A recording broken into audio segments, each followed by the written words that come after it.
আসসালামু আলাইকুম। আজকে আমি সিমাইয়ের চিত্রকূট মিষ্টি বানিয়ে দেখাবো। প্রথমে 2 কাপ লাচ্চা সিমাই ব্লেন্ডারে গুঁড়া করে নিলাম। এখন একটা বোলের মধ্যে নিয়ে নিচ্ছি। তারপর ময়দা 2 টেবিল চামচ, গুঁড়া দুধ হাফ কাপ, 1 চিমটি বেকিং সোডা, 1 চিমটি বেকিং পাউডার আর তেল 1 চামচ দিয়ে ভালো করে মিক্স করে তারপরে 2টা ডিম ভেঙে দিয়ে দিচ্ছি। এরকম করে সফট একটা ডো তৈরি করে নিতে হবে।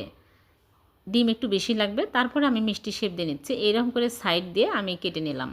চিত্রকূট মিষ্টি এরকমই হয়। সবগুলো মিষ্টি বানিয়ে তারপরে হালকা তেল গরম করে দিয়ে দিচ্ছি। তেল হাইটে গরম করা যাবে না, হালকা গরম তেলের মধ্যে দিয়ে উল্টে পাল্টে ভেজে নিতে হবে। একটু সময় নিয়ে ভালো করে ভেজে নিতে হবে। যখন দেখবেন এইরকম কালার আসছে তখন হয়ে যাবে। চিনি শিরা তৈরি করব 1 কাপ চিনি আর 2 কাপ পানি এলাচ দিয়ে আমি বলক তুলে নেব। ভালোভাবে বলক চলে আসলে আমি মিষ্টিগুলো দিয়ে 5 মিনিট জাল করে নেব। 5 মিনিট পর চুলা থেকে নামিয়ে রেখে দেবো সারা রাত। পরের দিন সকালে মিষ্টিগুলো আমি তুলে নিচ্ছি। তারপরে মাওয়াতে কোট করে নিচ্ছি। হয়ে গেল ভীষণ সুস্বাদু সিমাইয়ের চিত্রকূট মিষ্টি। ভালো লাগলে লাইক কমেন্ট